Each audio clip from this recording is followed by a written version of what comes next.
Welcome back. Carola Engelbrecht, a former politician and now a prominent civil society activist, is deeply engaged in the discourse surrounding Namibian elections. With her extensive experience, she advocates for a more inclusive voter registration process and emphasizes the need for improved voter education. Engelbrecht's insights are crucial as Namibia navigates the complexities of its electoral landscape. She now joins us this evening for a conversation. Carola, good evening. Thank you so much for joining us here on the Daily Roundup. Good evening, Nina. I can hardly hear you.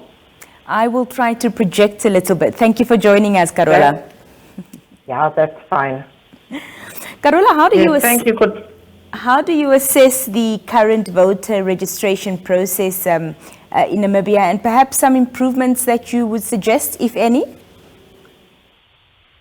Well, this is a really huge job that the Electoral Commission has to conduct every 10 years at least, general voter registration. So I think they did relatively well. There were hundreds, if not thousands, of registration points all over the country. They had to train many hundreds of officials. Here and there were some glitches with the equipment, but it seems to be fixed reasonably quickly. We, according to the Statistics Agency, are 3.1 million citizens, 1.6 million of voting age. And the last time I heard, the Electoral Commission had registered 1.3 million, right? Correct. Yeah. But one thing that really concerns me is that in Omaheke region alone, 7,000 people registered without national documents. That's quite a huge number with our small population, and that was only Omaheke. We don't know how many registered without national documents in other regions. Mm-hmm. That is, however, not a problem caused by the ECN. It's a problem in the law. It is something that Parliament should have long time ago addressed, because as it is, people can register to vote if somebody who has already registered as a voter makes a sworn statement that they know this person, that this person is a Namibian, that the person is of voting age, and so on and so on and so on. Mm-hmm. So this is, of course, open to fraud. And it also makes no sense, and that might be why people say we are not going to register if they don't, have the requisite documents, mm-hmm. because they can vote or register without an ID and vote without an ID, but they cannot access government grants without an ID. Right. So that really hurts people directly on the ground, on the grassroots. Mm-hmm, mm-hmm. So we as civil society organizations have for years said, can we please do away with the sworn statements? Can we please give everybody in Namibia who deserves it and who qualifies a national ID? Mm-hmm, mm-hmm. And so, what I just saw with this general registration of voters, there was a mismatch on national level of good processes. For instance, the Ministry of Home Affairs mm-hmm. had this mobile outreach, but it came too late because they are now done, and some and the registration process is also done. Mm-hmm, mm-hmm. So people that could have had an ID and registered properly as voters were not availed that opportunity. Mm-hmm. The same story, the Boundaries and Delimitation and Demarcation Commission, they are still busy with consultations, mm-hmm. which is also a problem because now you register in this constituency, your house or where you are is now in this constituency, but if the demarcation, the boundaries change, you might find yourself in a different constituency, so you will have to re-register again next year. Mm-hmm. And these mm-hmm. are all the things that are contributing to low participation and voter turnout, of course. Mm-hmm. Mm-hmm. So it's really a pity, the Boundaries and Delimitation and Demarcation Commission should have been appointed last year already, so that they were done with this exercise. And if Home Affairs could have reached out earlier, would have been good, so that the ECN would have had it much easier and a cleaner voters register at the end. On the note that you mentioned concerning what civil society stands for and speaks for, what role does civil society play as well in enhancing voter education and participation in the electoral process?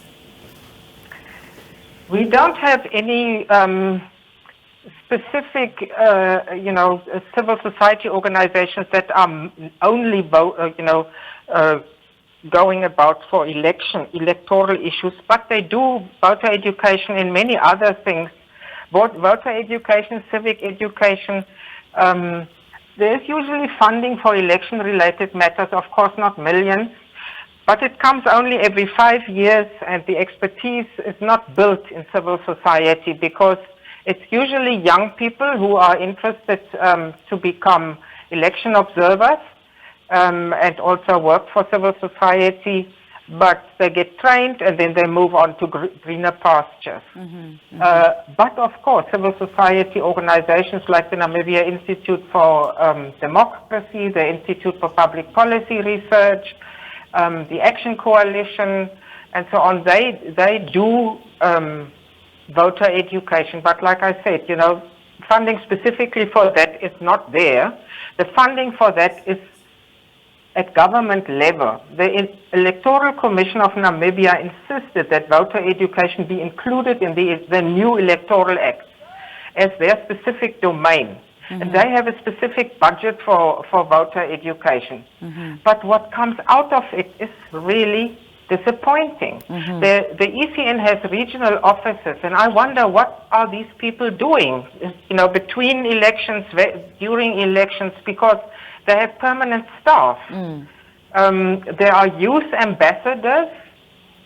I really never came across any one of them except for Ms. Namibia, who is now, the main youth ambassador. She does a very good job if she's on NBC. ECN even has a mascot. I don't know how effective these things are. So, some CSOs also create confusion. I heard the other day one of them on NBC where this person was still talking like we are going to use electronic voting machines in the upcoming elections, which of course is completely wrong. Right. The court has dismissed electronic voting completely. So, we have problems which need a little bit more attention. So what challenges do you anticipate for the upcoming elections, particularly regarding voter turnout? People are scared that there will be long queues. I've heard people who said, yes, to register for voting now is easy, especially if those people who went at the beginning of the 3 months. I mean, we really had enough time. The ECN gave us enough time. But they say they don't want to go vote because then there are long queues and they have small babies and nobody's looking and they have to work and so on, and it's exam time for the kids. The slow processing of voters, the queues, when there are elderly people in the queues and they are always put to the front and the youth has to stand back, and instead of having, say, 2 queues, one for the elderly and one for everybody else. The counting is slow, the collating is slow, the making, the announcement of results is a problem, usually takes long. We have had many mistakes in the last elections in 2019 for local authority. The ECN gave the wrong ballot papers in the south to the wrong villages and towns. They had to have by-elections again. So people are really tired of these things. And also, the people were interviewed, and also on Talk of the Nation there was an insert, what are the voters saying. They are really not excited also about the options for whom they can vote, because it seems that whoever they vote, it doesn't make a difference in their daily lives. Carola, one of the discussions that have also come to the fore during this registration process is the lack of youth participation. I suppose there are varying views around that. What's your stance on the youth participating within the registration and election process? Do you think they're visible enough? The main issue is what the Namibia Institute for Democracy has been saying for years. Can we please put voter education in the school curriculum? Because that is what these young people are saying that I've heard on NBC, that they are saying they have no clue. They don't know why there are elections. They don't know the connection between voting and the road that they will get or not get.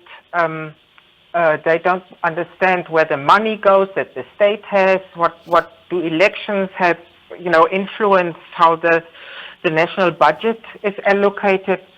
So young people, I was shocked. They really do not know. But on the other hand, what worries me also is that they all come from homes. They come from schools. They come from churches. That nobody talks about these issues. So there seems to be a general apathy that people just say elections only benefit the political parties who are getting into positions and get a salary and nothing else. So what needs to be done now, and what civil society organizations are busy doing, is to say, guys, we have to hold the elected people accountable. Right. We need to make them understand that they are not honorables. If we can just let go of this stupid honorable this and honorable that, they are supposed to be our servants to make our lives better. And yes, they get paid for it. So there is really a disconnect between voting, elections, service delivery. I hear that the Public Service Commission is now looking at the public service as a whole, and they are going to study it. I don't know what that will help, because gender-based violence we have been studying for years and there's no improvement, so I don't know how the public service will improve if we study it. So I said, generally people have lost hope. Well, Carola, on that note, I want to thank you for your time this evening and joining us here on the Daily Roundup. We look forward to speaking to you again in the future. Yes, thank you. And people who have not registered, please go out and do register, because you can keep that card now for 10 years. There might be something exciting and then you are not registered. Thank you so much, Carola. Yes, thank you to everybody. Have a nice evening. That was Carola Engelbrecht, civic, pardon me, I've lost my words now, speaking to us there about the ongoing registration process and the elections that are coming in November. Of course, as we know, the registration process ends on the 1st of August. That is on Thursday, so only 2 days away. Figures have shown that at least just over 1.3 million eligible Namibians have registered to vote, and with the 2 days left for voting, the ECN is confident that they will reach their target of 1.6 million eligible Namibians that will be completely registered. If you haven't gone out to vote, as Carola said, please make proper use of the next 2 days. We'll be right back.